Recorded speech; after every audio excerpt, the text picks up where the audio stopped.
Cast it out. So we're using an omnidirectional mic now, so we're going to pick up a lot more voices than we do normally. And start the presentation. All right, so guys, today's lecture is shooting with available light, and the reason why this lecture is going is I realized, we didn't really have an in-person one. We had an online one, and I didn't set up anything. So, buddy over there told me about something like, "Hey, Trent, can you do one on available light?" And I was like, "Yes." And then we had one set up for everyone to come out here. So I appreciate everyone who's out here. This one's gonna be a fun one, guys. But funny enough, I realized we actually had something like this 6 months ago, and that was shooting outside. And so if anyone who's here for that one, what I'm really excited about is a couple of slides are used there, but it's also really set up for shooting with available light and shooting outside. And you can really galvanize or temper that information you got before. So there's a couple things that are for some faces here you might have seen before, but there's a lot of great info. So moving forward, host and sponsors for today's event is Aperture Vet. As always, use NeatShoot10 to get 10% off your order. Photoplex, the deal there is for $50 you have your monthly membership, but your first month instead of 2 hours you get 3. So talk to Michael about that, and you'll get that there. And as always, there's Houston at the LNS Attorney at Law. Call them or contact them for your free consultation. He's a photographer himself, so he'll be able to go ahead and tell you anything you need to know concerning, or at least lead you to the person to talk to concerning anything business-wise related to photography. I want to go ahead and say thank you there too, because a lot of you guys were here at the guest when he came as a guest speaker, and he felt very welcomed. You had some great questions and just a great general response. So it's really nice having guests like him out, and thank you everyone for being pretty cool about it. All right, so your host, that's me, Trent Chow. I've been a photographer for a while. This slide is always a quick one. I teach a bunch of things about photography, and there's my website if you want to see it and see my portfolio stuff.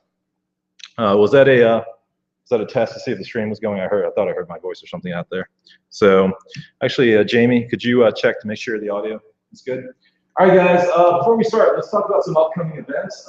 This weekend, a really cool one is a masquerade-inspired shoot at the Tabernacle in Atlanta.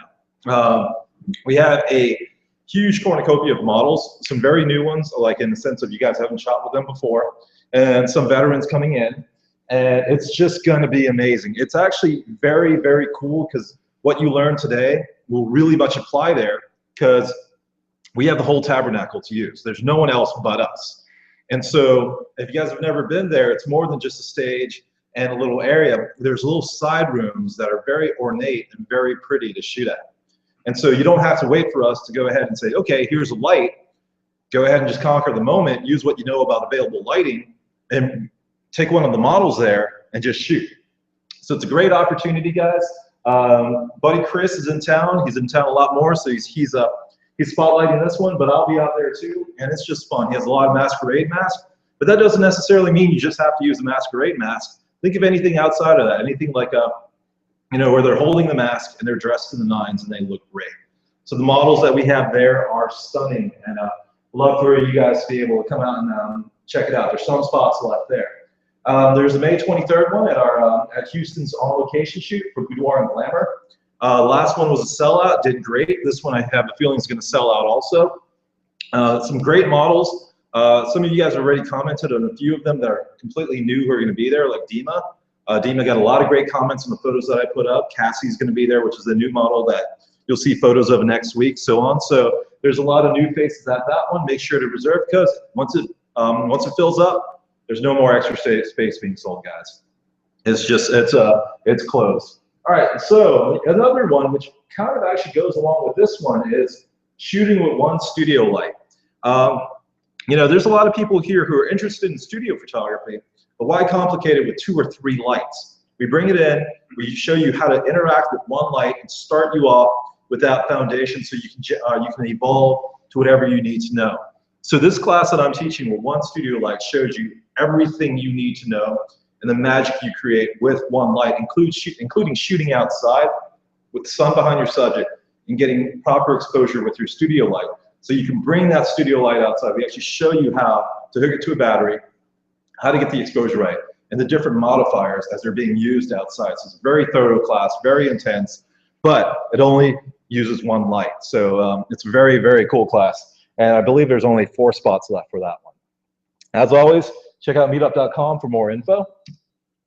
All right, let me throw this out, guys, because I don't like talking with a piece of candy in my mouth here.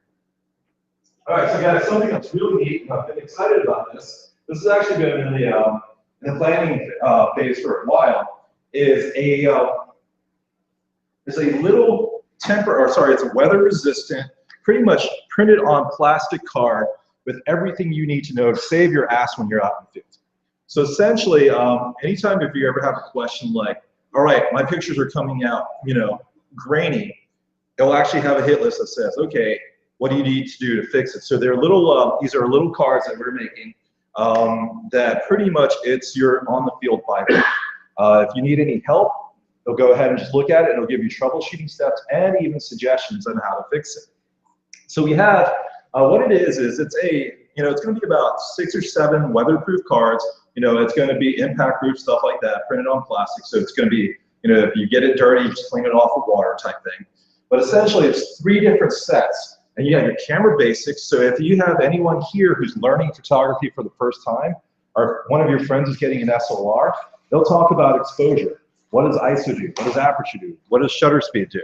All right, so let's say you don't need the basics and you want some portraiture tips.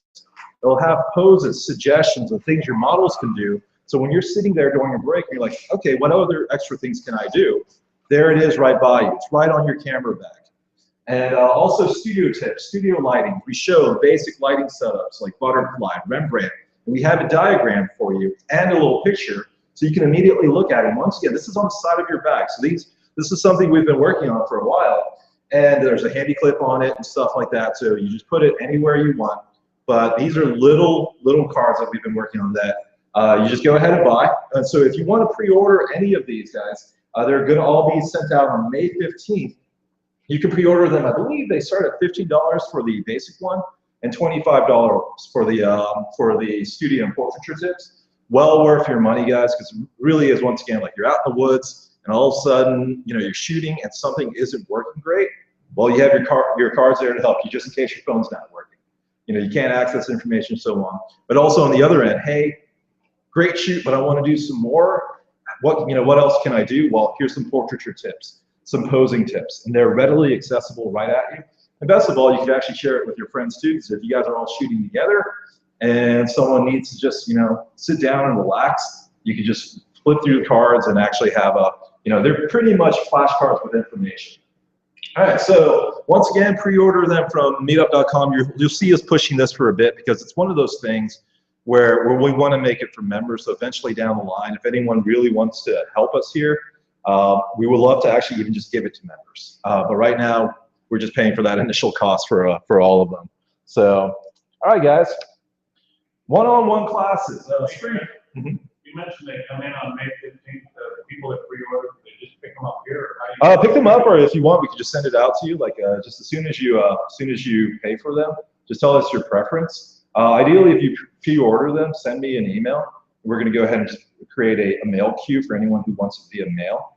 But if you just kind of want to pick it up in person, I'll go ahead and say pick it up in person, and let's sit, let's chat, and big thank you because it's pre-sale.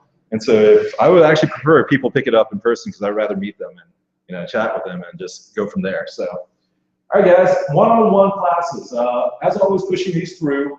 This is spring sale. They're normally $125 per session, but if you book now for April and May, it's $100 per session. We now have a computer at the office, so if you want to learn Lightroom and Photoshop, there's a computer there waiting for you so you can set up. And all you need to do is if you want to work on your own images, just bring a hard drive with your images.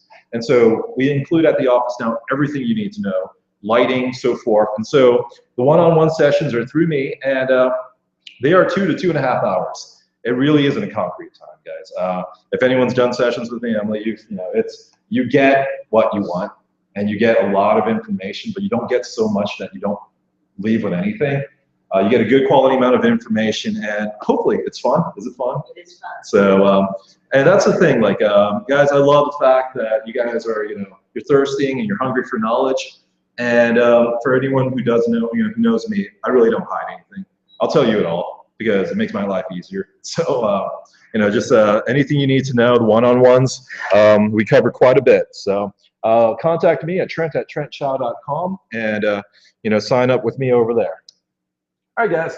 So what is available light? This lecture is about available light. So this lecture covers how to work with, troubleshoot, and get the most of available in ambient light. So let's define it real quick. It's pretty obvious to us what it is, but for the sake of this presentation, I'm going to go ahead and define it. Available ambient light is light that is currently provided, either be natural to the sun or man-made. We're going to concentrate on that. For this lecture, we are going to avoid talking about taking a strobe out, bringing a light out, or anything like that. We're going to take it to the basics and just say whatever light's available. As such, I'll go ahead and say this. For those who are crafty, you can imagine if you put your own light up, you can use everything that we say here and apply it to yourself.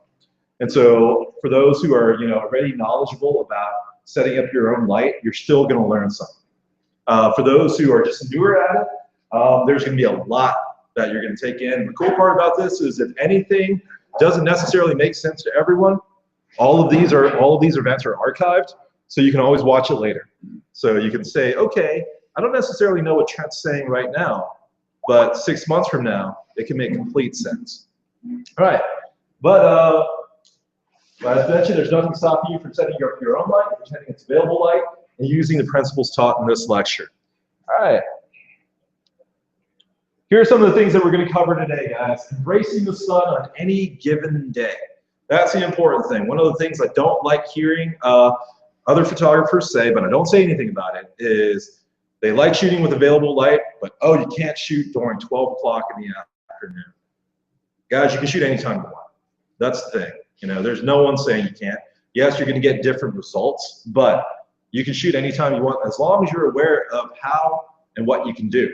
And so working with the light it gives, no matter what the situation. All right, so working with other lights already there. So we're more than just covering sunlight, guys. We're talking about, let's say you're in a restaurant and it has sodium bulbs or tungsten bulbs and stuff like that. How do you adapt to that situation? Basic lighting principles. Quickly getting your settings so you can shoot faster, environmental awareness and its importance to available light, and awesome tips and tricks and troubleshooting steps. As always, when I set up these PowerPoint presentations, I'm trying to go through every scenario potentially in my head, but something that's really useful is when you guys ask questions. So anytime during the thing, raise your hands, ask questions, and I'll answer it. Because otherwise, these slides are going to go through fairly quick and fairly, and it's going to be a one-hour lecture at most. All right, guys. So let's start with working with the sun. Of all the lights that we have available to us, the sun is pretty much prominent. Sun provides beautiful, bright white light that is very much affected by the environment around us. I want you guys to be aware of that there. It's extremely important because you guys have seen the sun filtered by, like, if the sun's high up, it shows up a little bit wider. If it's heading towards the horizon, because of our atmosphere, it's filtering and showing more red. And then in winter, when the sun's a little bit bluer and stuff like that. So if you're out in space, it's constant white light, not filtered by the atmosphere. As soon as you're on Earth, it's filtered by the atmosphere. So you want to be aware of that. What the most important thing, though, is while abundant, sunlight unfortunately isn't consistent. And so, the following slides will talk about things you need to be aware of and also troubleshooting steps. Guys, the only difference between someone who says they like natural light and a studio shooter is the studio shooter, and I am one, is a control freak. That's it. We want light that's consistent. We want the same thing all the time. We're sick and tired of saying, I'm going to plan on shooting Tuesday, rain. I'm going to plan on shooting Wednesday, snow. Completely different alternatives that give different results. With a studio light, okay, I'm going to bring my studio light outside, then it's within the threshold that I'm comfortable with. So that's the benefit of being aware of studio photography over the sun, which it's a roll of the dice what you're going to get that day. And it's a roll. You can't really plan anything 2 years from now, saying, okay, I'm going to do headshots of this person outside, because you don't know. Where with studio photography, you can plan something 10 years from now and achieve exactly the same results. All right, so first thing that we're going to go ahead and talk about is understanding dynamic range.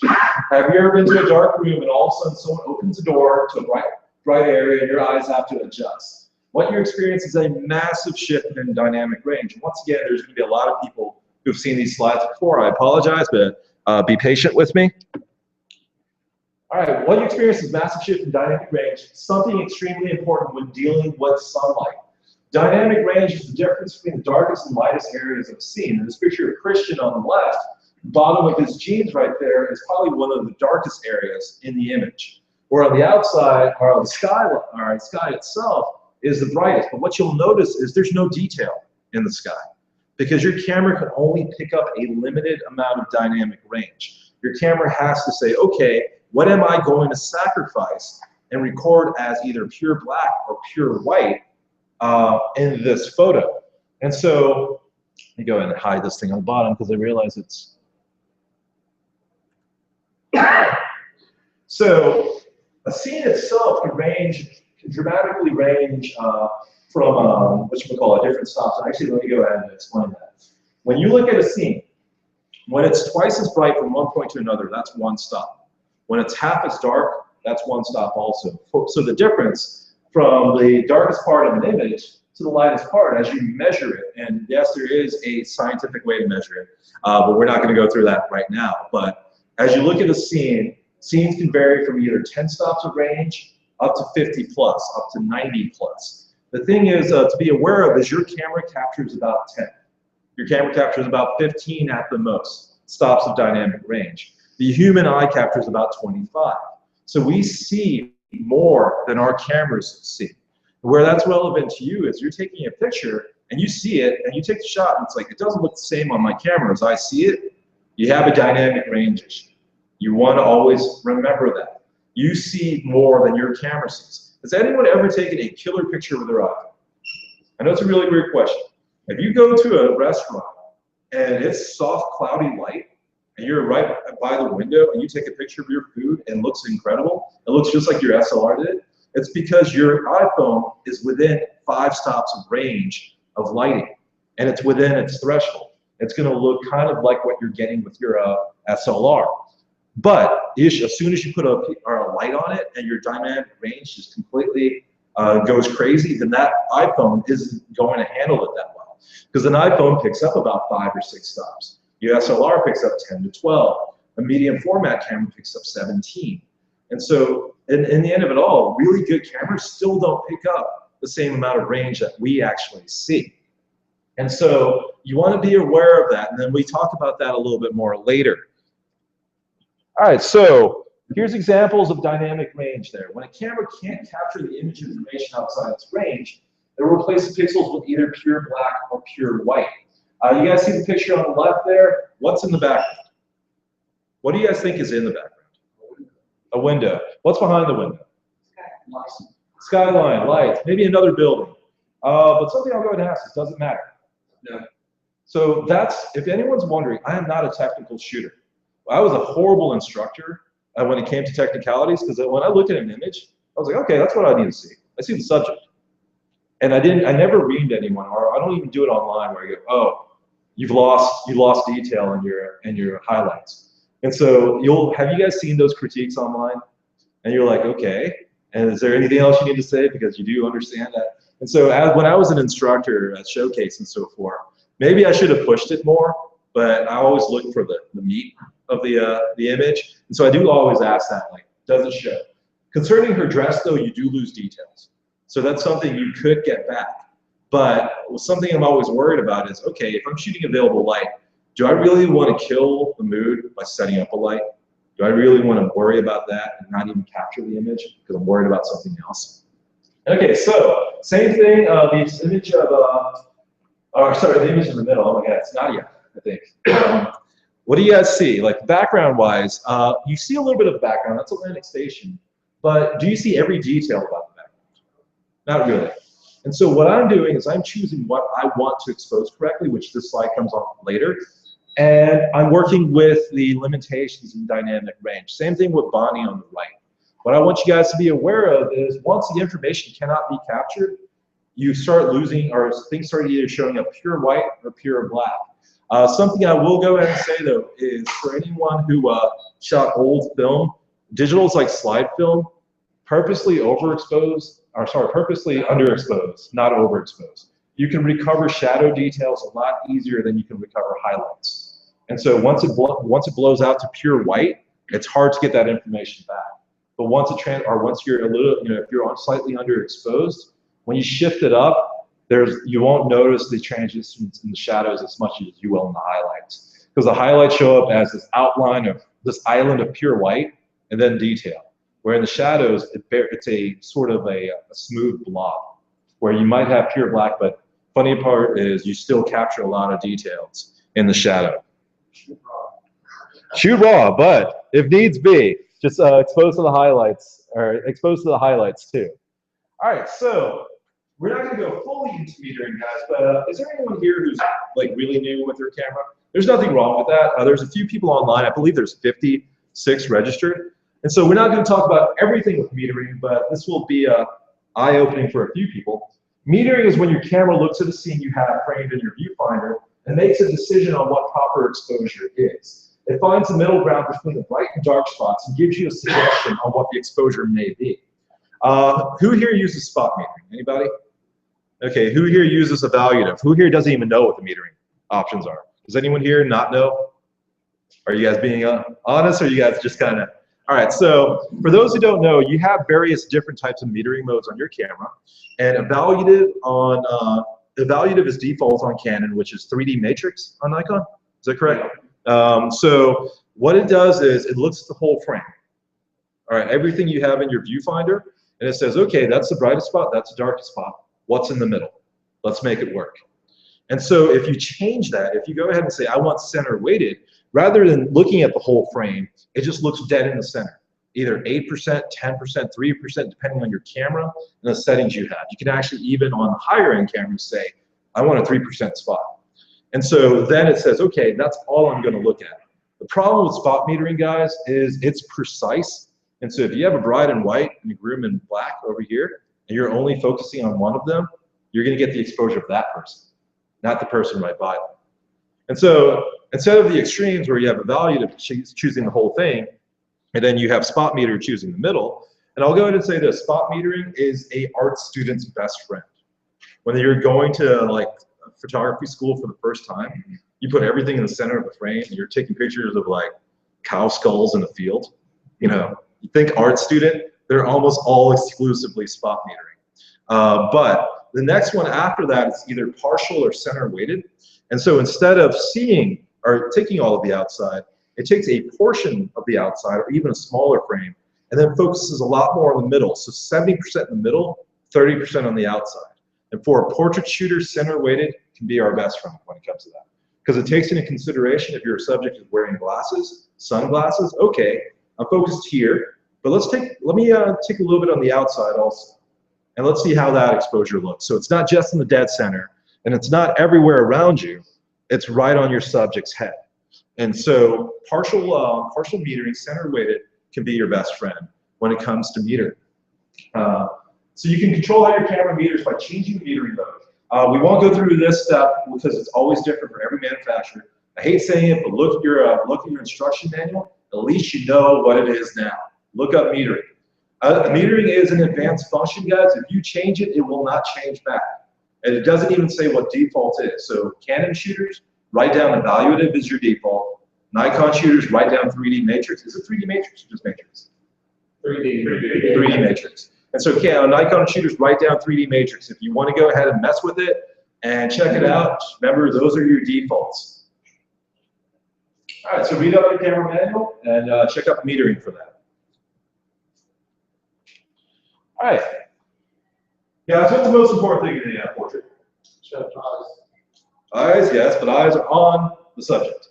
So I know it's a weird question to ask, but your camera, when it takes a picture, let's say I'm up there and I'm looking amazing, and you take a picture of me, does your camera know you're taking a picture of a person? I mean, there's facial recognition software, but your camera is shooting whatever you put in front of it.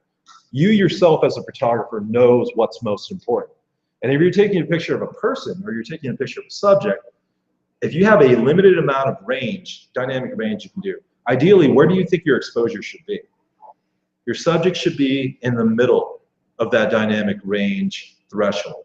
And so if you're exposing to somebody by default, you can always vary, or you can always change this. But if I'm taking a picture of a pale-skinned person, well, if I expose to the whole the whole scene, and I put them on this part here, any details that they have that might be super bright will blown out.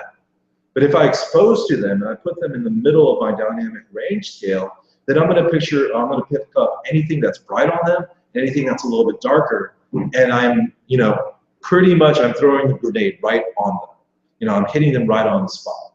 And so what I mean by exposed to your subject is your camera might say, if you're shooting a subject that you're at -3, but you look at it and it looks great, you supersede the camera.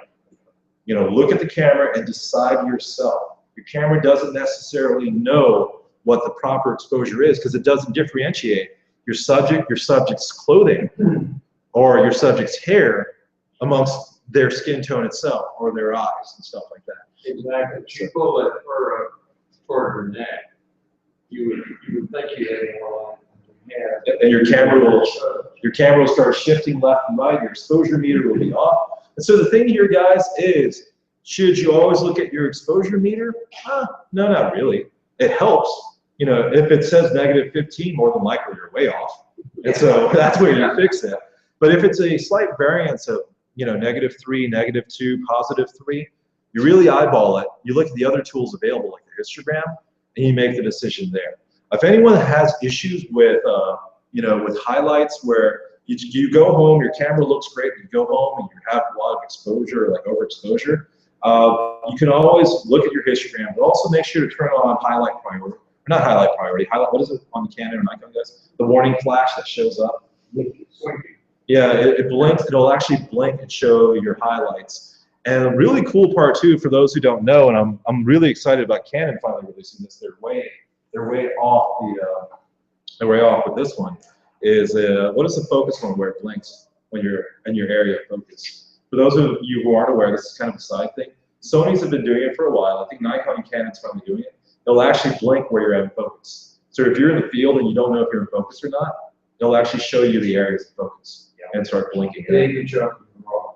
Yep. So Sony's been doing that for a while, and Canon's finally releasing that with the new 5D. The highlight feature is called Highlight Alert. Highlight Alert, thank you. I'm assuming with panel skin and that kind of consulting firm, would spot metering be an advantage or just some way to spot metering on your skin?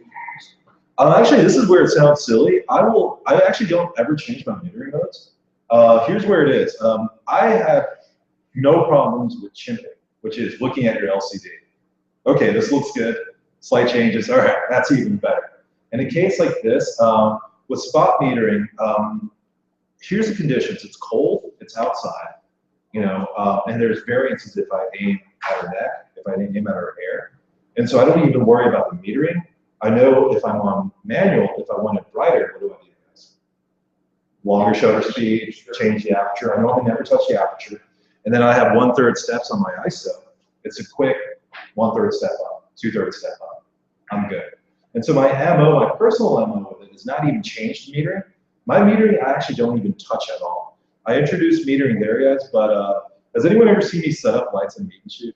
I don't use a light meter. I don't do anything. It's really the worst way you can do it. But I'm just so used to it. That's my MO with it. So That's also the best way if you get experience with it, because you're taking it out of white dresses and all these other factors. I try to keep it like on a personal level. I try to keep it as organic as possible. It sounds horrible saying that, but that includes like removing these like little doctor tools that you're using, to get the shot. But saying such, something I do know is who here, there's no slide for it, but have an intimate understanding of your histogram. That is ultimately the thing that tells you everything you need to know about your picture after you take it. If you don't know your histogram, feel free to come find me later. Feel free, if you take a break or talk to the other guys later, it doesn't take long to explain, but your histogram will save your ass in the field. Like if you underexpose, it's not a bad thing, But if you look at your histogram and it shows a shift to the left, that means you're underexposed, and that means you can save that image. But all of a sudden, if you turn to your brightness down on your LCD, and you look at your histogram and it's all on the right, and it looks okay on the screen, guess what? When you get home, that picture is half not usable. And so if you don't know how to read your histogram, guys, and anyone online too, feel free to contact me or feel free to contact any of the Meet and Shoot members, and we'll give you a quick little lesson. Or actually, I might just do that online real quick. Do you prefer to use Instagram in brightness mode or? I use it in brightness mode. I use it in brightness mode because pretty much all light combined together equals white. All light taken away equals black. And so my worry is it overflowing on one side or the other? Mostly, is it overflowing on the right, which is pure white. As soon as it's on that end, catastrophic failure. That's in my head, guys. Overflowing on the right is catastrophic failure, and that needs to be handled. Because you have to. It's not just a small amount overflowing. You could have a little bit of like highlight loss, but if all of a sudden half your picture is on the right-hand side and it's cascading off, you have an issue. And so that's immediately what I'm looking for in the history. So, and in a case like this picture right here has a lot of highlights. So there's going to be details that I've lost. And so if I took this in a histogram, it's not going to be a little bell curve that's in the middle. It's going to concentrate a lot on the right. But I do look at the image and say, okay, what is most important in an image in the sense of after your subject, guys? It goes to the eyes. It goes to the face. Am I losing facial detail? Am I losing, if she has rosy cheeks, is it pure white? Okay, if she's not supposed to look like a geisha or something like that, maybe turn it down a little bit. Those are the quick micro adjustments I make out in the field to make sure it gets done. All right. And the very last one, when exposing in direct sunlight, guys, try exposing for the highlights. Expose to get your subject correct. Why that's important is your camera, once again, is trying to find the middle ground. And so if you have a subject being lit here and they're really dramatically dark over here, your camera's aiming in the middle and trying to find that out. Well, the problem with that is once you get a proper exposure on their face, this is going to be pure blown out white. And this is going to be pure black. Well, if you expose over here and get this detail in, this stays pure black anyways. And so you're getting more detail on this side, and you're not worried about this detail you're not getting in the first place anyways. Does that make sense, guys? So expose for your highlights in direct sunlight or anything like that. And then once you do, I can promise you guys when you go out there and you shoot in direct sunlight, you'll actually have a lot more usable shots because the next frame will show you that. Which is actually it's the frame after this one, I apologize. So, all right, so guys, the sun without cloud coverage creates very harsh light. Despite its actual physical size, the sun's distance from us makes it a really small light source. And thus it creates extremely defined shadows. During this time, there's a huge amount of dynamic range, and your camera can have a difficult time capturing all the data. When it's cloudy, the sunlight is diffused, creating very soft shadows and also a very small amount of dynamic range. Your camera excels in this situation. In this case, there's two shots that are, what's the light source, guys? Something I want to go and drill into you guys is, does the sun change to us? I mean, it really doesn't. It's pretty consistent. And so it's the exact same light source. One is cloudy, one isn't. You guys see a difference in image or lighting quality from above or below? All right, is there kind of a difference in exposure? I mean, there is a little bit difference only because of the editing, but the exposure is the same. Where do you guys see shadow-wise? What's the difference in shadows that you guys see? Soft versus hard. Soft versus hard. Which one's soft? And which one's harsh? The top one. And if, for those who don't know about harsh shadows, mostly anyone online, is if you look at a shot off top and you see her outline, really pretty much looks like a punch out on her. It looks like she has a direct punch out shadow, where with Danielle on the bottom, you really don't see that much. Something, it's repeated in another slide after this, but I'll go ahead and say it. None of them is perfectly right, none of them is wrong. Shoot in whatever condition you want, but a lot of fashion type shoots show the light above. A lot of more traditional studio stuff, or so on, people who prefer soft light, prefers the bottom. Something I will go ahead and say is harsh light brings out the worst details. And that includes someone's face. If you're going to shoot with a subject outside in harsh sunlight, don't do close-ups. It will show every divot on their face. It will show every zit, every pore, every wrinkle will be pronounced. What can you do? Step back and shoot far away, and all of a sudden everyone looks that much better.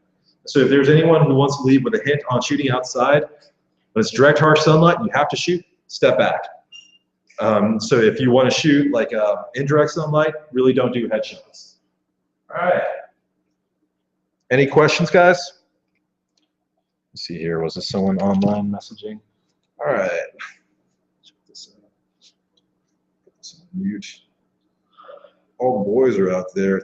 They brought me food, and I can't eat it. I'm kind of heartbroken right now. All right, guys. Diffusion determines the intensity of the shadows. Some of you guys have seen the slide before. You guys see the difference?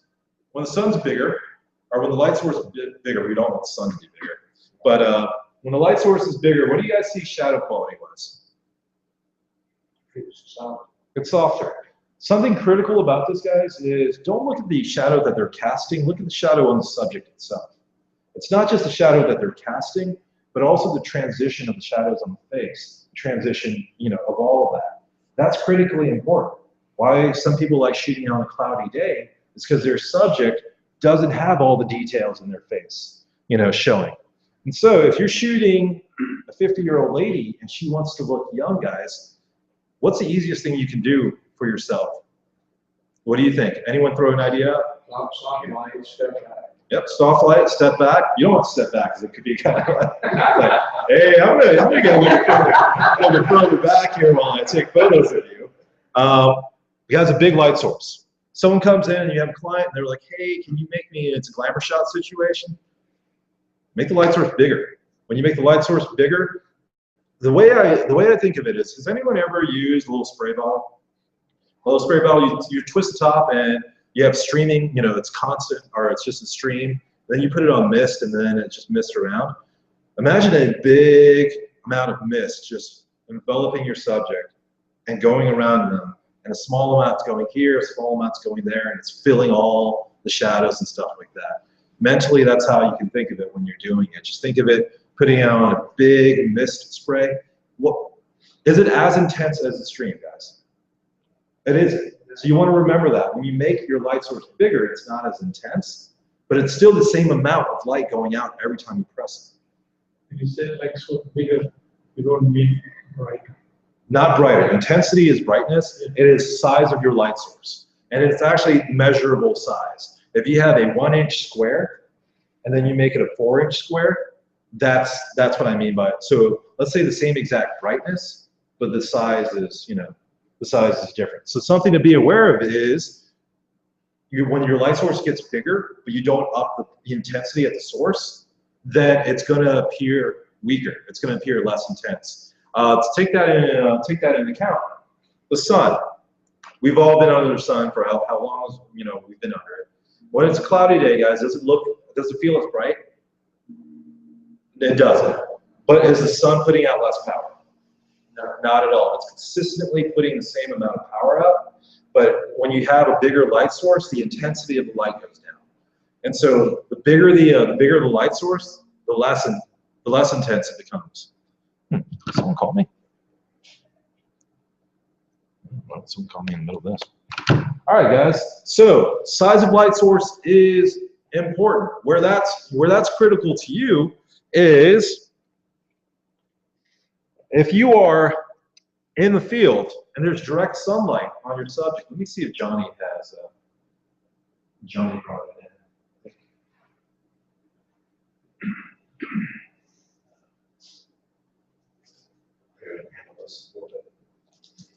If you're out in the field and it's direct sunlight on your subject, something you can do is you can actually take a little reflector, but the reflectors that are diffuser panels, and hold it between the light and your subject, and it's going to make it a bigger light source. When you do that, it's going to create it from being harsh direct light shadows, which you guys can see, harsh shadows here on my hand, and it's going to soften it up. The only problem is it's going to make it a lot less intense. And so one of the things you can do there, guys, is buy a reflector. Have you guys seen the 5-in-1 reflectors where you put a little zip up thing on it and it has gold and silver on one side, but when you take it off, it's a frame and it's just like a white reflector in the middle that's, you know, semi-transparent or translucent? That's a diffusion panel. Those things are really useful. The only problem with them is you need someone to hold it while they're doing it. But if you're getting a headshot of somebody, nothing stops them from holding it above them while you just concentrate on this. So you don't necessarily have to have someone helping you, but that's a way you can use one of those diffusion panels. So here's another way to look at it on screen. There's the sun. The sun has really sharp, you know, constant direct rays right there. It's intercepted by the clouds. What happens to the size of the light source there, guys? It increases. It gets bigger. And so working with sunlight, one of the ways to beat it as a photographer is figure out ways you can diffuse it. And so your own do-it-yourself stuff is perfectly fine. If you have direct sunlight coming in from over here, let's say right there, you know, and it's coming in right on me, guys. If someone's sitting by a window and it's a direct harsh light on them, what can you do with that window? Sheer curtain, stuff like that. Here's a solution. Go to Joann's, buy ripstop nylon, the same thing they use for the front of softboxes. It's $1.99 per square yard.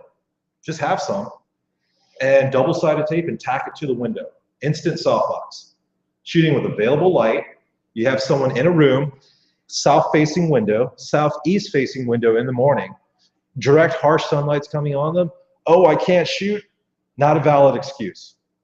$6 and you're out there shooting like a champ. And so, you know, that's the thing. Go to Joann's, make Joann's your friend, make Michael's your friend.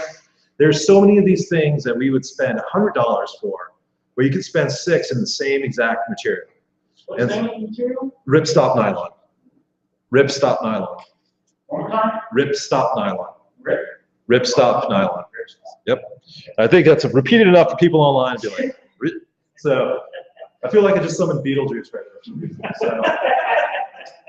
All right, guys. And so ripstop nylon, the benefit of that is build a PVC chassis at home, ripstop nylon, same exact thing. Rip up your softbox that you spent $200 for, ripstop nylon. Just go ahead and, you know, fill it up there. Want to make your own softbox? There you go. That's how you do it. And so one of the things I suggest, and I said we're not going to go ahead and bring other lights in, but for some reason, if you are using like work construction lights, you can shoot great photos with that, but they're small, and a small light source creates harsh shadows. Fill a door up with ripstop nylon, put 4 of them behind there, and all of a sudden you have this wall of pure white, soft light. And so ripstop nylon is something that's really cheap and really easy to get. I was working with someone recently, they were telling me Home Depot work lights, and they had those screens. Yep. They put them up, and it was great light. Yep. A light's light. Yeah. You know, and then I always say this in other classes, and I'll say it now. Are you taking pictures of your light setup? No. You're taking pictures of your subject in that light setup. It doesn't have to be a pro photo setup. It doesn't have to be a $2,000 light to get good photos. Just one thing from the online audience, they can't always hear what we're saying pretty clearly, so you might have to repeat questions. Sure. Actually, that's a good thing. Can they hear me well enough? Okay, perfect. So that's all I'm I'll make sure to repeat the questions there. All right, guys. So does this make sense? I wish it was more complicated. Emily, I told you yesterday.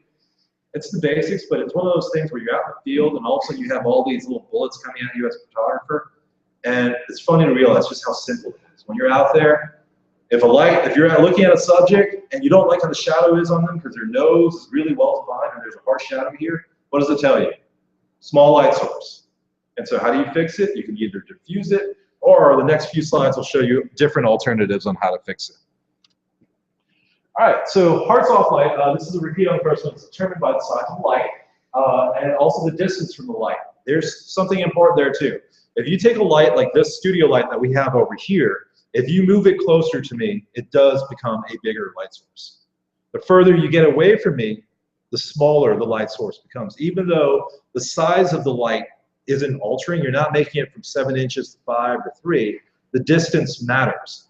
And so has anyone here ever done macro photography?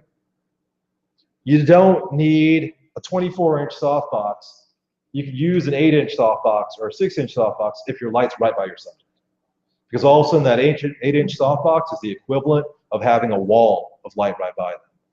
And so remember that when you're shooting, has anyone ever seen those 24-inch softboxes that you can get with a flash? Yeah. Yeah, they appear kind of small comparatively to something like this, which is a lot bigger. Once you're right by your subject, light quality doesn't even really matter that much. It's almost relatively the same. So if you're going to be in a confined condition, you still want to do beautiful headshots, a smaller softbox, once it's closer to your subject, is going to give great image quality. So distance to your subject is important when it comes to also the harshness and softness of light. All right. So when you're working, guys, now that you know, you can't really move the sun, right? You can't really move the sun, but other sources of available light. Has anyone ever been to like well, at work? I know it sounds really saying this, but you guys have seen those fluorescent panels that are up? Imagine having one of those panels to the side and stepping in closer to it. It's already a huge light source, and now you're really right by it. So if you ever shoot at the office because there's something really neat you see, and it's one of those little light displays that they have, try it out. The bigger the light source, the softer the shadows. You might get something you've never gotten before with a camera. I went to SCAD because Rachel, my girlfriend, goes to SCAD, and I went in there, and in the art gallery stuff, here I am. I'm kind of being a dick and not looking at the photos that are up. I'm looking at these light panels that they have there. I'm like, those are cool because it's just walls of light. I'm like, all the fun photos you can take here. I should probably be looking at these photos. Nah, I'm gonna look at those. So, you know, use that to your advantage. Environmental awareness is some of the things I'll mention later, guys. But you have the sun over here. You have the sun over there, guys, and you have a white wall over here. What is this now? This is a huge light source. Position your subject right there. Bam, beautiful, beautiful, large-scale light coming right at you. You know, the best part is the sun's over there. There's shade here, and so you're not getting hit by the sun at all. But that wall's being lit, and it's bouncing off at you. You get some pretty crazy, nice shots. So be aware of your environment and stuff like that, and the things that you can do there, which leads into reflector boards and so on. Let me see if that's next. Okay, actually, it's going to be a little bit down the line. All right, we'll go ahead and cover that then. All right, softening light does decrease its intensity. That's extremely important for me to tell you guys. If you want soft light and you're doing that, you're going to up your aperture. You're going to make your aperture wider. You're going to use a longer shutter speed because you have less light. So compensate for that. If you're going to go ahead and do it, if you're ready at your threshold and you can't change more, you make that light source bigger, you're not going to be able to shoot it that well.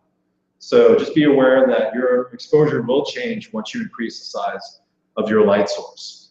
All right, and very much at the end here, neither hard light, something I was pleasantly surprised with. I guess I've been shooting a lot of studio photography. Is a couple comments on my photos were like, "Hey Trent, I didn't realize you just shot with natural light." And my belief, guys, is shoot everything to figure out what you do like and you don't like, rather than just say, okay, I read it online, you shouldn't do this. I'm one of those people, okay, I'm gonna go find out why I don't like it. So I actually love both harsh light and soft light. And there's a couple of things I'll show a little bit later that, you know. When you make a lot of natural light shooters, they have experience in using the right light because they don't want to use flash. So, yeah. And the main issue that a lot of people have with strobes, and I told Emily this yesterday, is they get into the mindset, okay, this is my only light source now, and they don't take into factor the ambient light. And so the sun is providing, you know, light everywhere, and so they've gotten used to that. And so by the time they get into strobe, they're like, I only have this aura of light. What about all this other stuff? You can control that. And so as long as you know what to do. But the lighting principle, guys, does size of light source make sense to everyone here?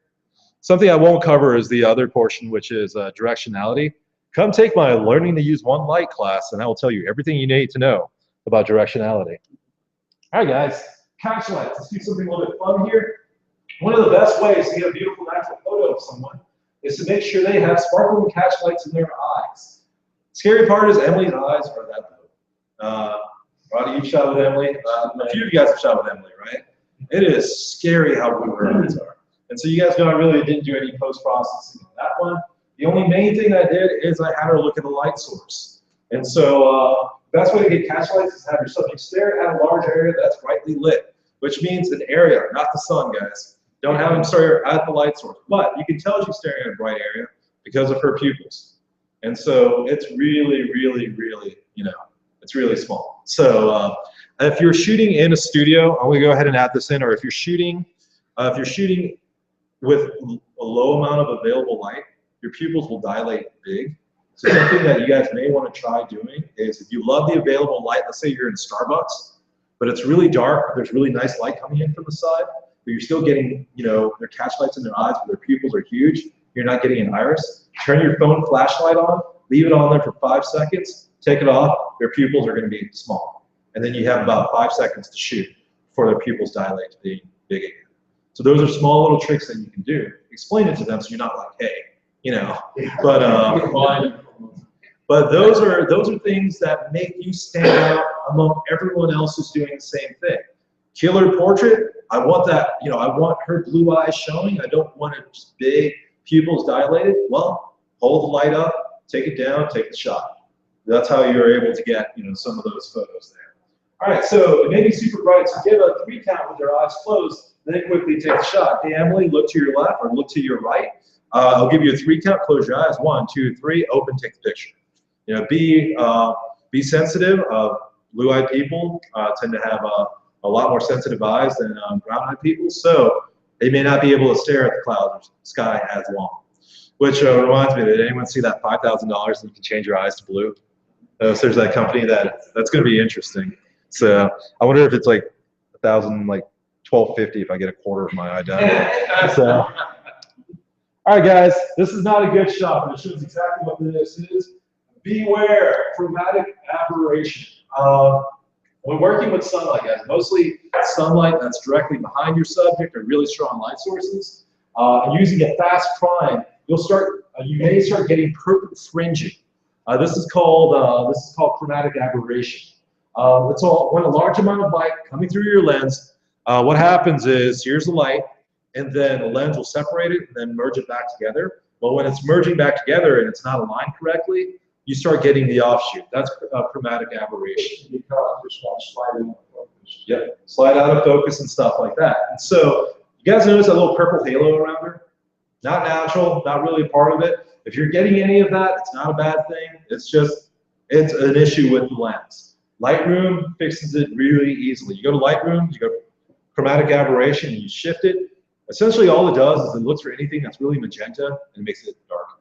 That's all it does. So you can even do it yourself. You can just go to saturation and just lower it down, and just lower down magenta. The only problem is if you take a picture of Barney and there's a lot of chromatic aberration, all of a sudden he's going to be black and white Barney. So if it's purple, it's going on. So just be aware of that.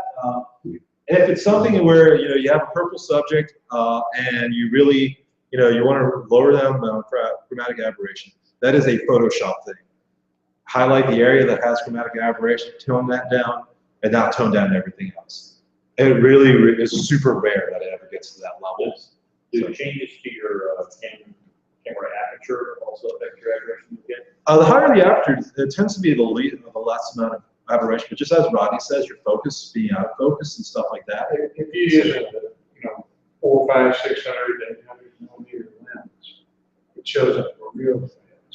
So you can have your focus can be on your subject, but the depth of field is so tight that you get it on the fringes, somewhere around the bottom. Yeah, the Canon 85 1.21, not the 2, was a legendary lens, but also had legendary chromatic aberration. The Canon 28 1.8 was pretty much chromatic aberration city. I mean, you can even just shoot like a normal shot, you'll just get it. And so I'm so happy that they fixed that one. But if anyone ever has a chance to buy a Canon 28 1.8, just really master fixing chromatic aberration. It's not a bad lens. It's just, you're just shooting something, you're just like at 2.8, yeah, I'm gonna shoot this person that doesn't have the sun behind them, chromatic aberration. So just everywhere. So Can it always be fixed? most of the time it can be fixed. When it hits the extreme, I mean, if it's really noticeable on your camera, I mean, the main thing here is we've defined the problem. And so now when you're in the field, you can begin to deal with it. But when you have a backlit subject, it's really going to be pronounced. The easiest way to fix it is just make sure your subject isn't really wearing purple. And then when you're, in Lightroom, yeah, you can shift it down. I know it's horrible saying that, but now you're aware of like why it may happen. So, all right, guys, this was brought up before, but environmental awareness. Here's some helpful tricks. We talked about a couple of troubleshooting steps beforehand, but now we're going to talk about things that you can do. Working in harsh sunlight, same exact subject. You guys might recognize Madison here. Working in harsh sunlight can create contrasty shadows. Put some sunglasses on your subject and have them look towards the sun. Close their eyes. If you have dark sunglasses on, you really don't notice anyways, right? And have them look, it reminds me of Kenny Loggins and stuff like that, but the left-hand side, sorry. This can create a very fashion-type look that fills the face with light and avoids harsh shadows. One of the things I tell people is if you don't know what to do with the model, first thing you should tell them is look at the light. Because when when you have all these other things you're worried about, lighting, posing and stuff like that, sometimes when the model has too much light on one side and everything drops to shadows, it becomes a difficulty. So when you have them look at the light, their face gets filled in, everything, and it starts from there. And so this is that same idea. Having your subject look towards the light source is super helpful. So you guys notice the picture in the upper left? That looks kind of like what you'll get in your standard, bikini photos. We're not softening the light or anything. The main thing is we're having your subject look at the light. And so, prepare for that. Hey guys. And so having your subject look at the lights, what ways can we do it? We had her wearing sunglasses. All right. If you place your subject in the shade to avoid direct sunlight, have them look towards a brightly lit area.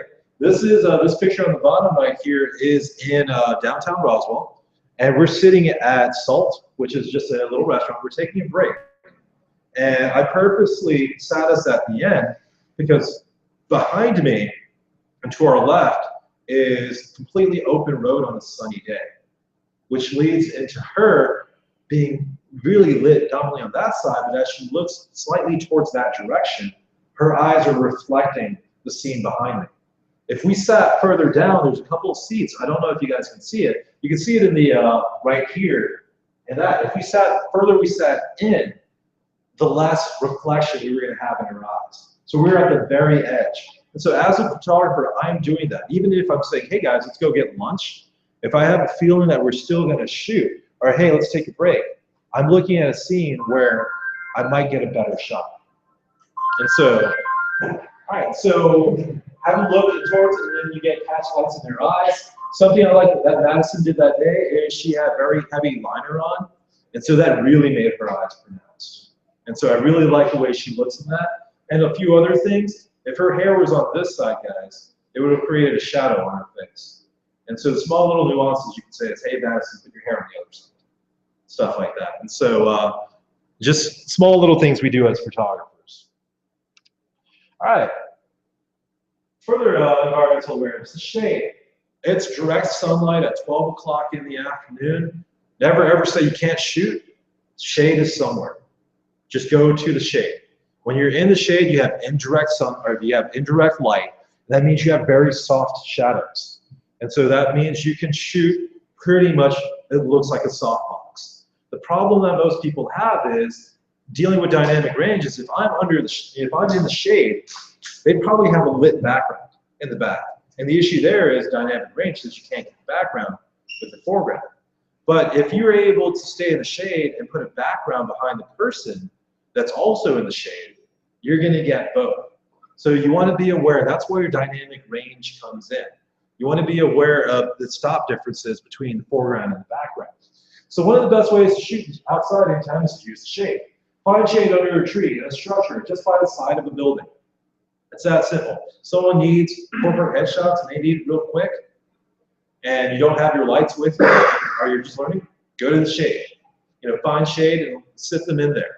Find shade where they're in the shade, but behind them, it's really bright, and you get catch lights and stuff like that. Or one of the best ways to do it is you're right by a building, it's shady, let's say the sun's behind building. Because you have them sit, and you have them a little bit low, and you have them look up towards the sky, and you're shooting down towards them, their eyes are lit up. They're in the shade, so now their eyes are really bright. They're looking up towards you, and it's really nice, soft shadows. Because you're in, you're in shadow zone, and you have nice, consistent light. Right. So you can also create your own shade by blocking the sun from hitting your subject. I've said this before, and I'll say it again. I had Johnny pick these up. There's 2 foam boards. This is probably $6 or $7. If you're in an emergency, if you have a shoot, and all of a sudden you just need one of these four bucks, not only reflect light, but completely block it. If I hold it in front of this, how much light is hitting the background? It's completely opaque. Imagine that's the sun. That's it right there. So if you're with somebody, the sun's really partially on them right now. And so forth. If you held this above their head and you block the sun from coming in, you have this zone of perfectly usable soft light. And so even like if it's a quick headshot, guys, damn, like right there. I know this is a bad example here because the sun light's coming from directly right there. Let me see if I can turn this guy on. The modeling light is acting up a little bit here. And online, guys, bear with me. Yeah, I'm also trying to, one of the Lomax had me making a shot of our dealership, the executive team, and then one of 100,000 prize and wanted to check and everything said it. Well, they initially wanted to go outside and put the dealership sign, but instead I put it in the shade inside the building with that big plate glass window, looking out at the sun, shot through the frame. Let's have this one works. That is slide 21 to 29. So did it look pretty, were they happy with the results? Fair. So, all right, so guys, online, you should start seeing this. Let's see here. And I'll make sure how that looks. All right, so perfect. It looks a little bit interesting. This is gonna either be my crowning moment or something that's gonna go down in internet infamy right here. So, all right, guys, I'm gonna emulate harsh sunlight. And I don't necessarily know how it's going. Actually, hey, Jamie.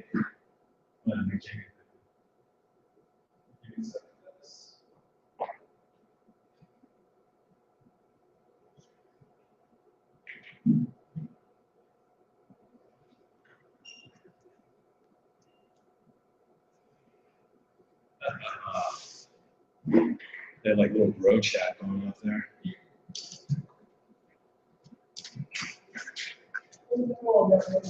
Deal with it. Figure out. Wait, sorry, figure out.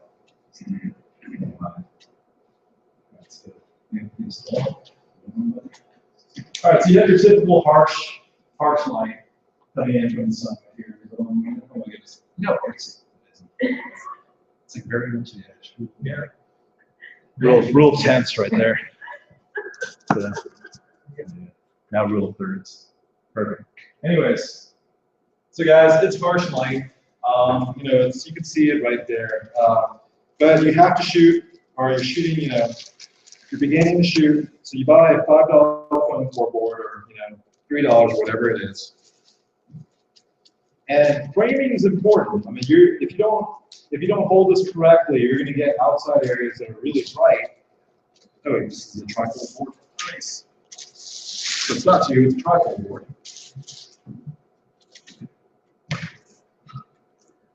So guys, this is going to feel a little weird, but now if I put this up top, guys, what do I have there?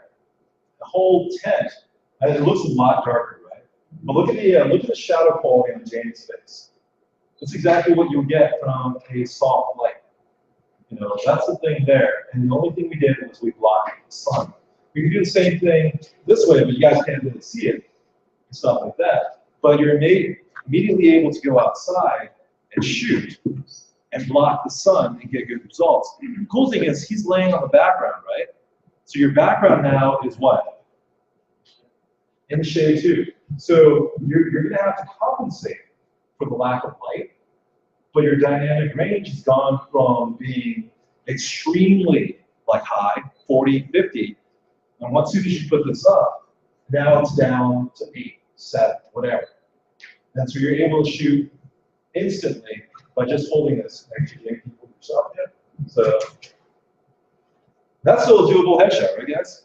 And so trifold board that you just go and pick up, and you just go, you know, and start shooting, and there you go. And so and it works there. And so yeah, you can see his shoulders and stuff like that, but it's something. I mean, it seems odd. Like, why would you do this? But it's the same as seeing a photographer out there with a studio light. Why would you use a studio light when you have the sun? There is a reason, you know. And so these are one of the ways that you can do it there. Yeah. Okay. So online, hopefully you guys got that.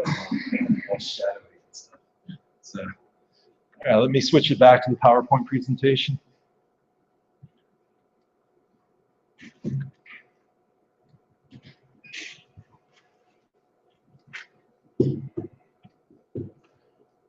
All right, so guys, does it make sense where you can create your own shade from also by blocking? And so if you have a foam core board, you can do that, or if you can create various other things of shade. I think one of the coolest things is, I forgot who the photographer is, you guys can look him up. 1963 in Los Angeles, he moved down there, and he actually bought a, he got this little turntable type thing, but it was a full-fledged, like, studio turntable. He built a cyc wall on it. And when he wanted direct sunlight, he just pulled it into the sun. And when he didn't, he just wrote, this is on his roof, he just rotated it around, and now the sun was behind the wall, and he was able to shoot that, but he would always have Los Angeles skyline behind him. And I forgot what it was, like look up photographer 1963 Los Angeles, and you'll eventually find it on Google. I thought that was a really cool thing. It's been doing that a lot, so. And I thought that was really neat because you could go for the Terry Richardson type look of direct harsh light, or if you could control it well enough, you could go ahead and get nice, you know, soft light by turning around, but always using the sun. I guess just go ahead and turn it off, Jamie, for now. All right, guys, the problem with using shade, now let me go ahead and say this, is, has anyone ever shot in the woods and your white balance is completely off? It happens. Be aware, set your white balance on manual. The sun is being filtered through a shit ton of leaves. I hate using the language, but it's true. You know, all of a sudden your color cast is way off. You need to like change your white balance to shade, or even try manually adjusting your white balance, or using something like an expo disc to get your white balance correct.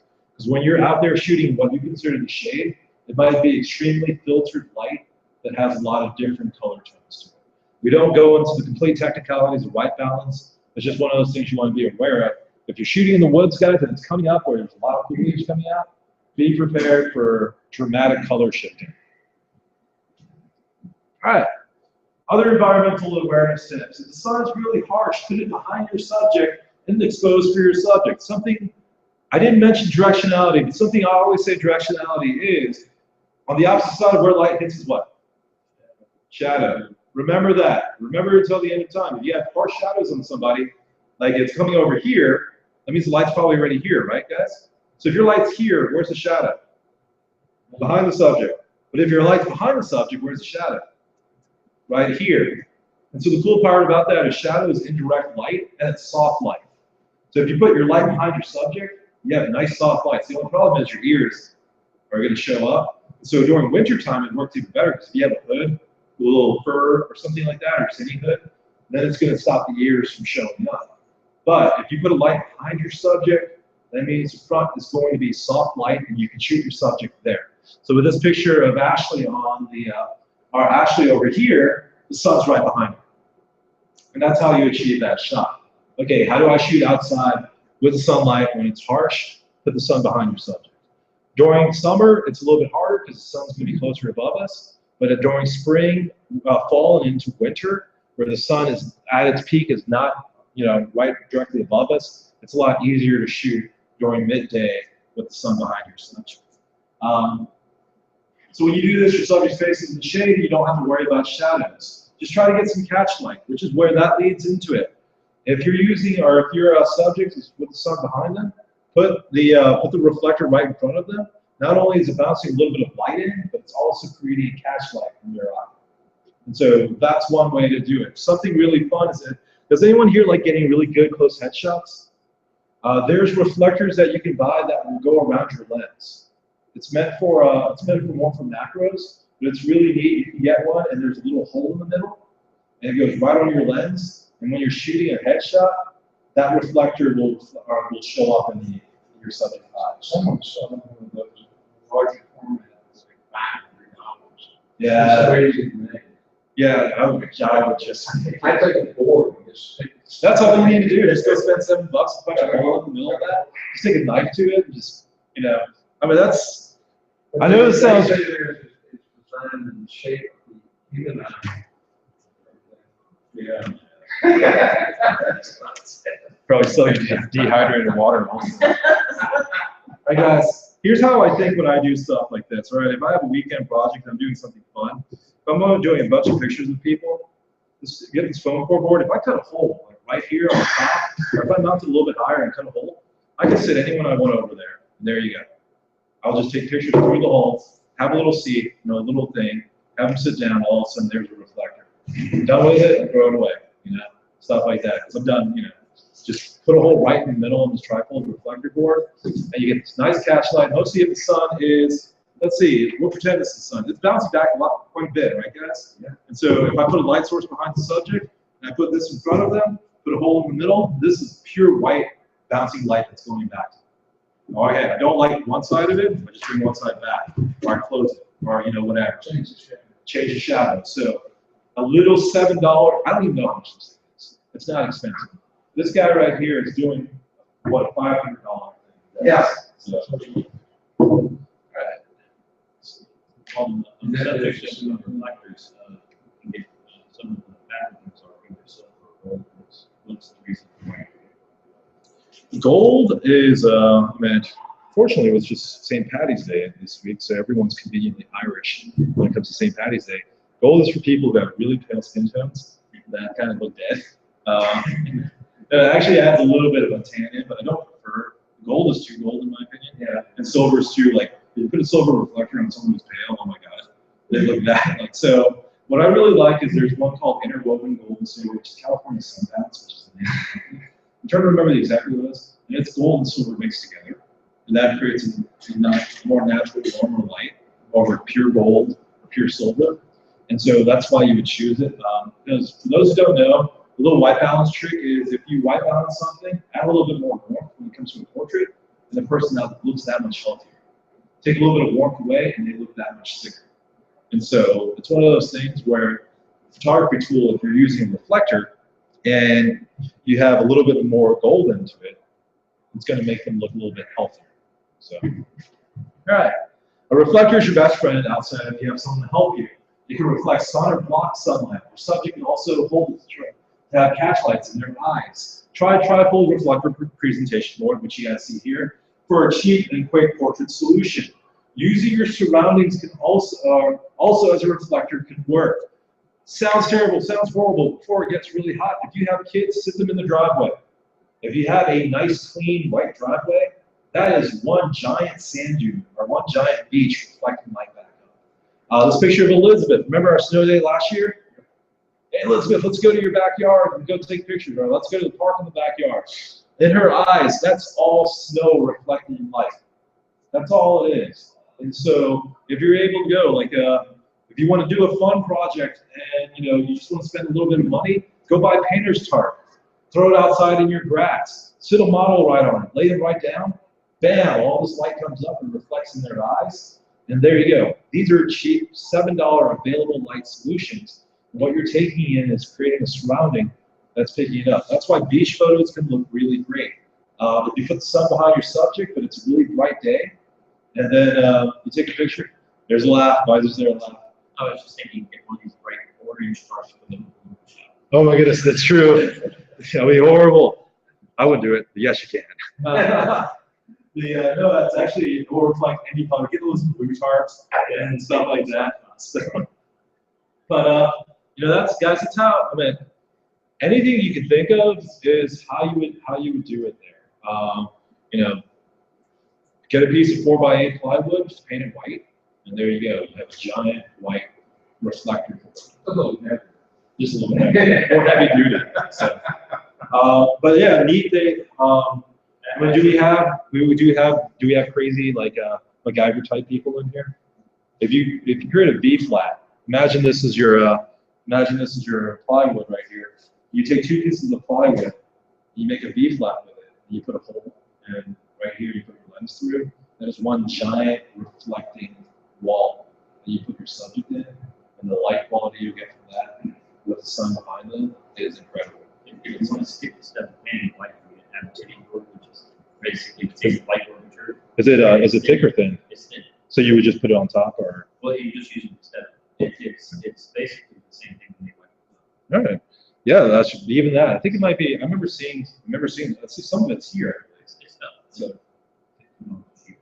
Yeah. So guys, I mean, it's just create a little V, secure it, put your subject in one side, V on the other, and take a shot, and it's going to look really good. You can even have it slightly open on this side right here, and use the available light and create a little room that they're in. And so the closer they get to one side, the darker you get to the other. So that's ways you can control it there. All right, guys. So just make sure it's not uncomfortably bright for your subject. That's the thing. The problem with being at a beach is it tends to be comfortable weather-wise really hot, and so your clientele or your friends may not like it as much as being in the snow. But I think some of you guys have probably experienced or seen people get snow blindness or so forth. Snow's bright too, so just be aware of that there. All right, other useful tools. Using an ND filter on your lens allows you to prevent light from getting into the lens. This is great for using primes outside when it's really bright, or for advanced users using primes to get slower shutter speed and a usable sync speed. Has anyone not seen a ND filter before? This is a variable ND filter. I'm going to hold it up, and you guys can see. The cool part about this is a Polaroid one. They're only 30 bucks, and as I rotate it, it gets darker and brighter. It's kind of a no-brainer. Just buy one online from Amazon. You put it on your lens. Too bright, shift it down. Too dark, shift it up. Stuff like that there. Anyone does video? Anyone? If you're interested in trying video, this is how you shoot video at 1.4 outside during sunlight. When you're taking really strange. You're doing long exposures. Yeah, but polarizing filter is a thing to have. It's and once again, I mean, at 30 bucks, you'll get polarizing filters have a greenish haze to it, so you have to sort of compensate for that. But it really helps cut the amount of light coming into your camera. ND stands for neutral density. So You can buy that or same things. yeah, I'm trying to remember all the Hoya has some really good ones too. Yeah. All of them. On Amazon, it's cheap. I see 150. Yeah, Stingray, I believe is the Stingray. Yeah, Stingray is kind of like. They're like. I guess it's not neutral for your pocket. It's kind of so. Yeah, that's the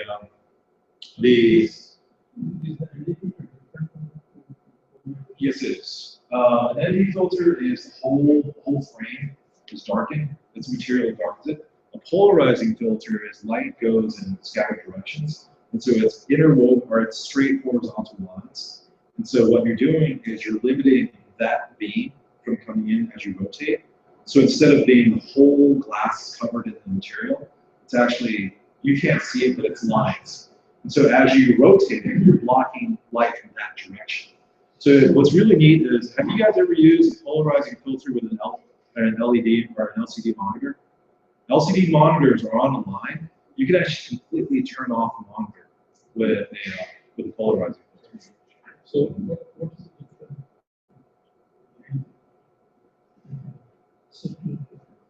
a circular polarizer, the thing with circular polarizer is it's on you can rotate it so you can optimize your polarization. Normal polarization filter, they don't even really have those for cameras anymore because you need to be able to rotate it to get the best one. But if you bought polarizing material, let's say a polarizing filter, then it's not circular. You have to manually adjust it yourself. And I think you and I talked about this before. Has anyone ever had a chance to shoot art stuff like paintings or so on? I'm going to throw this out for those who ever want to take it to the next level. Look up cross polarization. If you're shooting a shiny subject and you want to light it, you're going to reflect light, right? So let's say you're taking a picture of a frog and it has a little shininess to it. You could cross polarize your lights so you light it up but get no reflections at all. And that's how you shoot things like oil paintings and so forth, where you completely take away any sort of reflection off the surface, but you still illuminate it. And that's cross polarization. And so that's just a little bit extra there. You have two lights, and one is polarized a certain way. You would have to look at it to know to look up. One's polarized one way, and one's polarized the other. And when combined together, they illuminate your subject, but don't create the reflectivity that will show with normal lighting. I think why you polarized.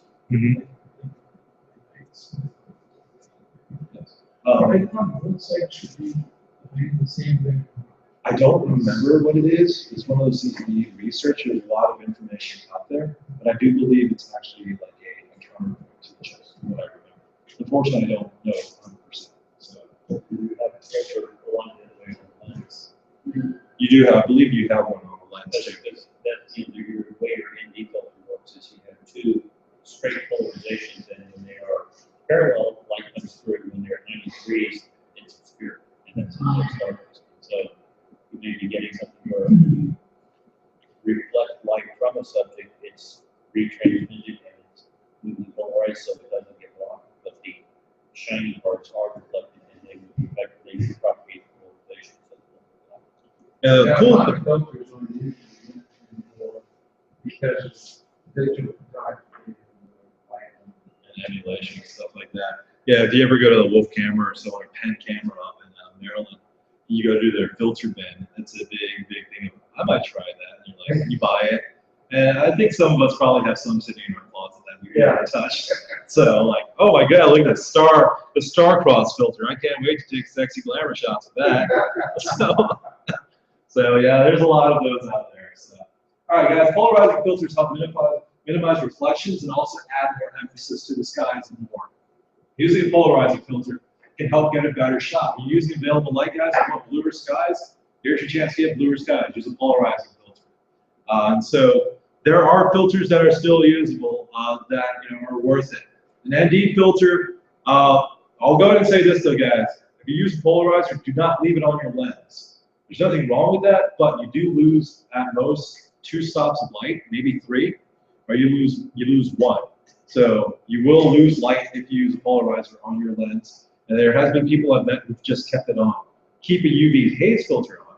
That's fine. Yeah, just don't keep the.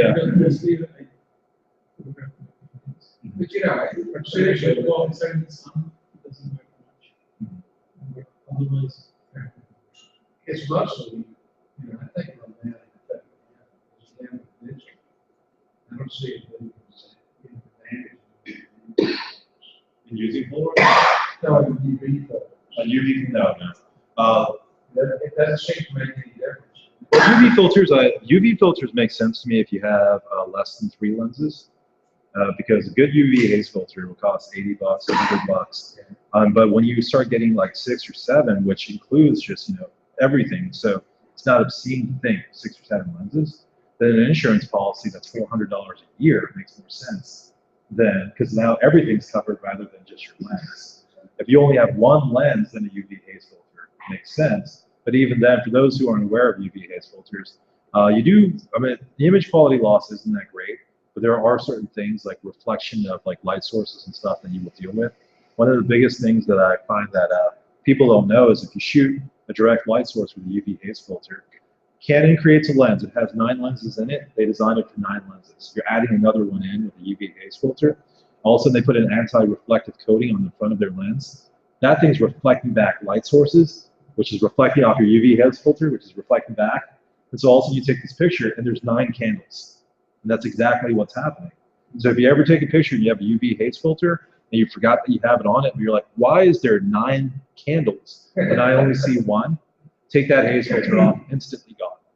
Because everyone has anti-reflective all right, sorry, reflective camo, anti-reflective coating, and it shows up, and that happens a lot. As an instructor at Showcase, that happened a lot more often than Christmas. And people will come to me and they'll also be like, oh, just take your haze filter off. And even this is like, I'm with Danny and all them, and they've forgotten about that. They're like, we think it might be your lens. I'm like, no, just take the filter off. You know? And it's because it's not designed with the company in mind didn't design that extra lens on the front of it. We talked about that yesterday too, concerning my opinions with UV haze filters. All right, a little bit about white balance and sunlight, guys. When shooting in the woods, we talked about this. A lot of light's filtered through trees and foliage, give you a greenish pass. Try setting your white balance manually or using gray card to get optimal results. Also, if you go ahead and pump up plus 300, plus 500 white balance to a picture, try it out. It makes a person that much warm, that much warmer looking. For anyone who hasn't tried it yet, I love Lightroom. Lightroom now has a temperature brush, which was introduced in Lightroom 5, where you can say, okay, I want to add 200 more degrees, and you can paint it exactly onto where you want on the picture. And so rather than universally adjusting your whole picture, you can actually paint on warmth now to a subject. And so for those who aren't familiar with the Lightroom side, remember you can watch a video that we have online for Lightroom, but also take my one-on-ones, and I will show you everything you need to know about Lightroom. Let's see here. What time is it? All right, we're good time-wise. It looks like we'll be done within the next 20 minutes. All right, guys, the AV trick or the M trick. I love this, but this is the first time where I've actually explained it step by step. And that is one of the tricks that I use when I shoot outside. This takes longer to explain than to do. This will get you to be able to start shooting in sub 30 seconds. Is I turn my camera on, I go to a scene, no matter what the scene is, and I put it on A mode, or I put it on AV mode, AV on Canon. First thing I do is I define what the ISO is in that scene. It's a really dark room right now, so what would you guys say the ISO is?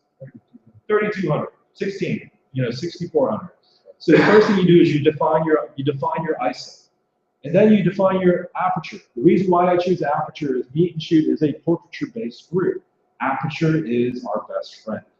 And so I say I want an aperture of 2.8. So I've defined ISO, I've defined aperture. In AV mode, you delegate out shutter speed. Your camera chooses it for you. So after you choose your ISO, after you choose your aperture, you take a photo. You look at the photo. I like it. But now you know what? Your camera gives you your shutter speed. You already defined your aperture. You already defined your ISO. Go to manual mode, put in your aperture, put in your ISO speed, and put in the shutter speed that your camera told you. If it doesn't look bright enough, what do you guys do? Put a shutter speed that's a little bit longer. If it's too bright, what do you do? Put a shutter speed that's a little bit faster. The thing is, your camera told you how to start shooting in less than 10 seconds. And you only put variations. And if you go to manual, you decide everything you want. Like you're using your camera to quickly tell you what general setting that you're at. It's exactly like being a boss. You make the camera do the work, and then you take all the credit by going to manual and choosing yourself. And so, why would you not just leave it on aperture mode? it varies every shot. Every shot. And as being the anal guy I am, I want consistency. If your subject is within the same light all the time, it's why I don't use TTL lighting. Every time you expose on your subject, that it's deciding what the exposure is. There could be variances. Imagine you're about to get this killer shot, and your camera decides, oh, it's a little bit darker, or it's a little bit lighter. So you're giving that variable back to the camera, and so. And then you're twitching down. One thing, I think I've learned the most tracking ones is that if you're shooting and you're making, like I said, quick, you're not having, in the same way with the flash. If you know what it is at 2 feet, you know what it is at 4 feet. It's something I'm glad you mentioned. One of the biggest things that I try to push is it's not necessarily always finding a new way to do stuff. It's how can you do what you've already done faster. And that's my belief in what we provide as the education part. It's evolution and also efficiency is what we teach. This is definitely efficiency. Can you go out now and start shooting? You may have had before. Now with this technique, you can start shooting in sub 1 minute, or sub 30 seconds, or sub 15 seconds, depending on how fast or how quick you were before. And your subject. Yeah. If the kind of subject you're shooting is actually more concerned about shutter speed, if you do the same thing with shutter power. Yeah. As long as you recognize what you're delegating out, and then you're okay with it. And on the cameras, if you happen to be using flash with that, you aperture It doesn't work. It doesn't work too well. Unfortunately, even in the Nikon side, it doesn't necessarily work as well. in shutter mode, it does. It does work a little bit better. It's an interesting little thing. But I have a caveat of not being able or not having to talk about flash right now. So yes, you are right, but I'm using that. I'm using that trump card right now. So all right, guys. So in sequence, we have it up here. You take a picture, you look at the LCD, look at the exposure information, and remember it. I wish there was a cut and paste thing, but there really isn't. Change your camera to M mode and put those same settings in. ISO, aperture, shutter speed.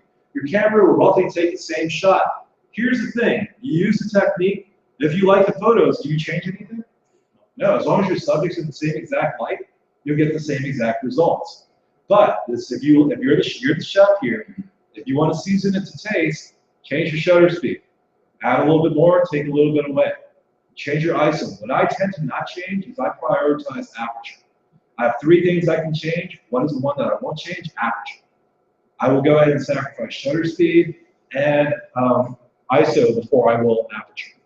And so, as such, can you guys see where this would take a lot longer to explain than actually do? Yeah. When you're in the field as a wedding shooter, this is my bread and butter. This is the last 13 years. Trent, what has saved your ass? This right here. You know, go in. What is the ISO? The aperture, I roughly know what I want. Okay, give me the shutter speed camera. Thank you very much. Go to manual shoot. You know, and so any of you guys out here now, when I was showing the picture, or when I was showing Jamie up there, with that right there, first thing you do is shoot it on aperture mode. You know, get your exposure in.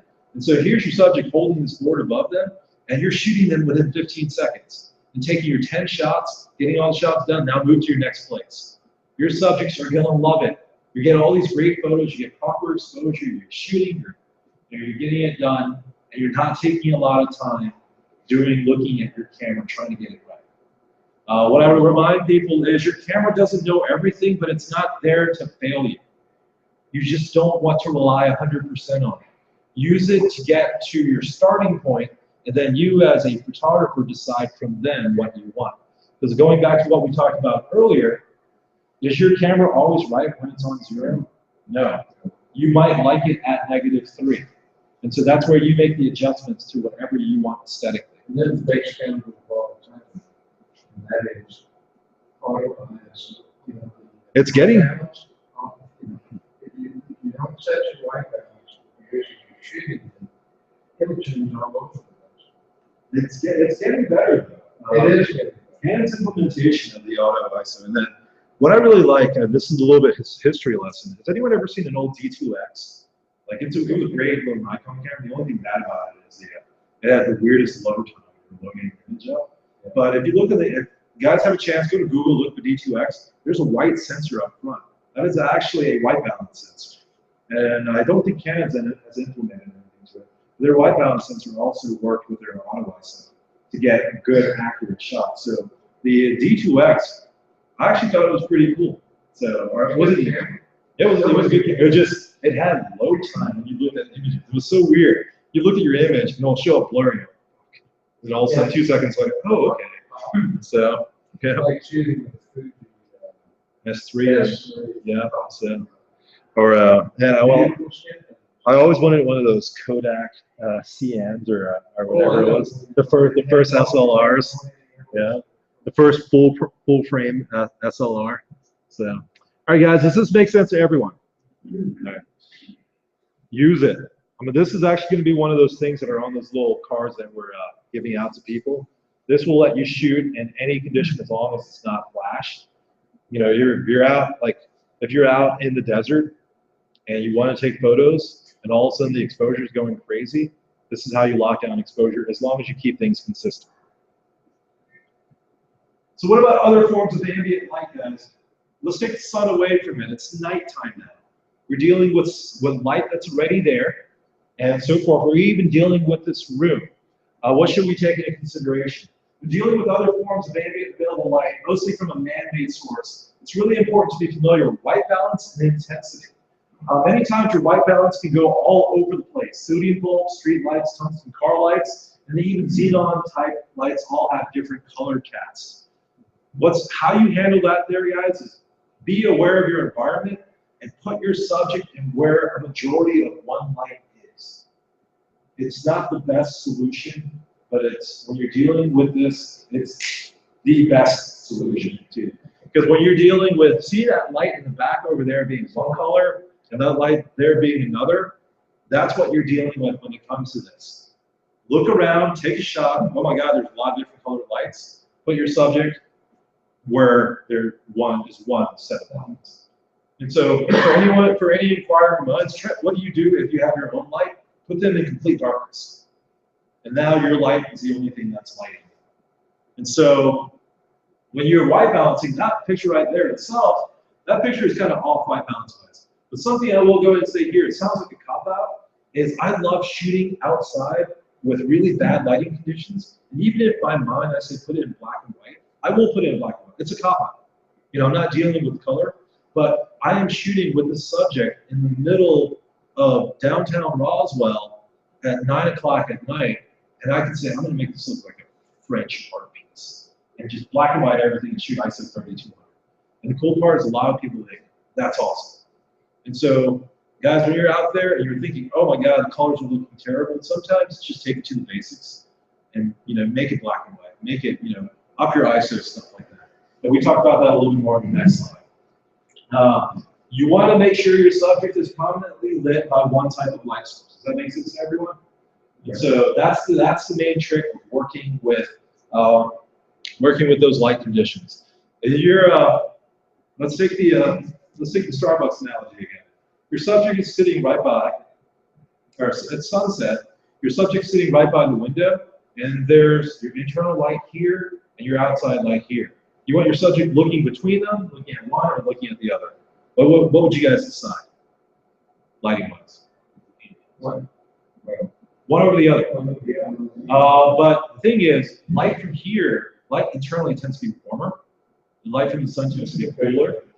And so if I was making a decision, guys, I would have to look towards the sun because the warm light on the back of your subject looks better than a cold blue light. But there's nothing wrong with choosing either. But I would avoid in the middle unless I'm going for some artsy, super blue light, super warm light look type here. But if I was going for a casual portrait, you'd have them looking outside and you have really beautiful warm light behind them. And then you have really nice window light there. And so that's what I mean by environmental awareness and also putting your subject towards one light. Any questions, guys? Didn't really have that many questions tonight.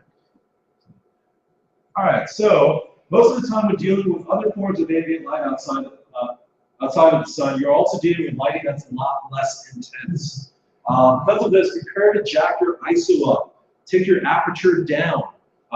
Make your aperture wider, or even adjust your shutter speed to compensate for differences in exposure levels. One of the biggest things, guys, is up your ISO. A grainy shot that's sharp is worth so much more than a blurry shot that's not great. The example I use that showcased on the top there is you have a paparazzi. He buys a D4. He buys a 600 millimeter lens with a 1.4 teleconverter. And he shoots a picture, and it looks like it came from an iPhone. It's grainy, and it's ugly.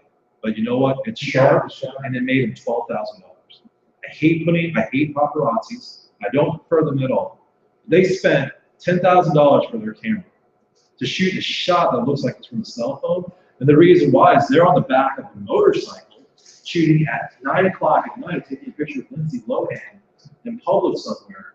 And they got paid for it because that shot that's grainy and sharp has that much more value. Can you take a non-blurry, a blurry, non-grainy shot? If you plan, of course you can. So there's always things that break the rule. But in general, if you guys, who here is if you have a picture of your child or a picture of your pet and it's blurry, over one that was grainy and sharp, which one would you in your head choose to go in your lawn? More than likely, you don't care about the grain. It's a sharp picture of the person you love. So remember that on a technical level as a photographer. There's nothing wrong about going ISO 3200, 6400, even 12,800. If you want to take the shot, the cool part is software algorithm allows you to recover it a lot easier. Adobe now allows you to recover a blurry shot, which is really weird. That's Star Trek level stuff. But it was a lot easier to fix noise grain. For those who aren't familiar, yes, you can take a picture that's blurry now. Photoshop will analyze it and see where the blur is and compensate for it. Does it work 100%? No, but it's kind of scary that it does. It does do that. Most of the cameras camera movements because of the subject, but on that one, the subject and the camera movement, you can't do it all. You can't do it all. So, yeah, it's like insurance. We'll kind of give you back what you had, but it's not exactly what you had. So, yeah. And here's the last line. This will make some of us feel old. ISO 3200 now is ISO 800 10 years ago. The camera that you buy, the Rebel you buy now, was $15,000 camera 10 years ago. And so we're spoiled. And a lot of who here is afraid to go above ISO 1600? I think most of you guys are okay. But has anyone met that friend who wouldn't go? They're like, oh, it's too noisy. ISO 3200 now is exactly what you got 10 years ago at ISO 800. And it was usable. Like I was shooting studio shot stuff yesterday at f32 at ISO 2400 because I was trying to get something in, and it looked perfectly fine. It was a weird, like, would I ever do it again now? Like if I had the preference to, but it looked perfectly fine. And the shots were usable. Actually, I'll go ahead and say, yeah, we'll do it again if I need to.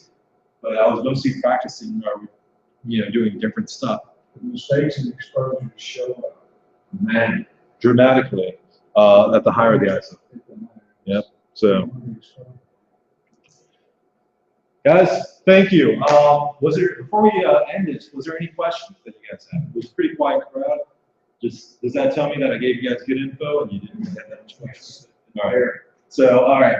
What we talk about here is just part of your potential lighting arsenal as a photographer. Unfortunately, as much as you can work with ambient light, something to remember is it is not consistent. Most of the time, the main difference between a casual photographer and someone who wants to be more professional is when someone hires you as a professional photographer, they don't hire you for what you're doing. They're hiring you for what you've done, which means they want consistent results. And so if you're going to be a professional photographer, which means just making a little bit of money, guys, you want to learn about consistency and how to manage light. And so, interested in knowing more? I do have a class. Let me pitch this one a little bit. Working with One Light Workshop, I think you guys are going to love it because it not only just takes one light, but it explains modifiers and how to get great portraits with it. And also explains half the theories we saw today and the other half, where lighting, the size of light source, but also position can really matter. And you can get extremely awesome results with just one light. And so there's only a few spots left in that, but there's been a lot of people like, hey, Trent, when are you going to do a basic lighting class? This is as thorough and as good as you're going to get it when it comes to learning lighting and getting the answers you need. Because outside of that, it gets more complicated, or it gets as basic as it was today, which I don't think was really that basic. You guys, hopefully. That was your last session. You touched on part of the presentation.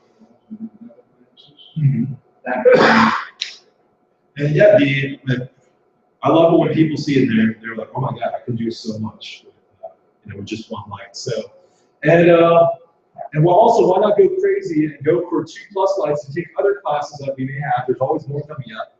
And the one-on-one sessions, I do want to remind people, is if you wanted to, we could set up studio lights up to 5, up to 6, whatever, and we could shoot. Ironically enough, we took the opium den down and I put it back up last night. So I had to shoot someone in it. Oh my God, you're addicted. No, to opium, yes. But for on one-on-one side, guys, I want to go and mention that. If there was someone that you wanted to shoot in that setup, it's going to be up in 1 week because I'm sick and tired of it. Set up something sooner, bring a model in, and set up a one-on-one with me, and I will show you how to light it. I will get it, and then you can just give them, there's your photos to use. So throw that option out and tell you guys that. Before we close it down, any questions or anything you guys I may have like glazed over that you guys want to have answered? Make sense to everybody? All right, guys. Appreciate it. Online, thank you so much. See you guys next time. Thank you.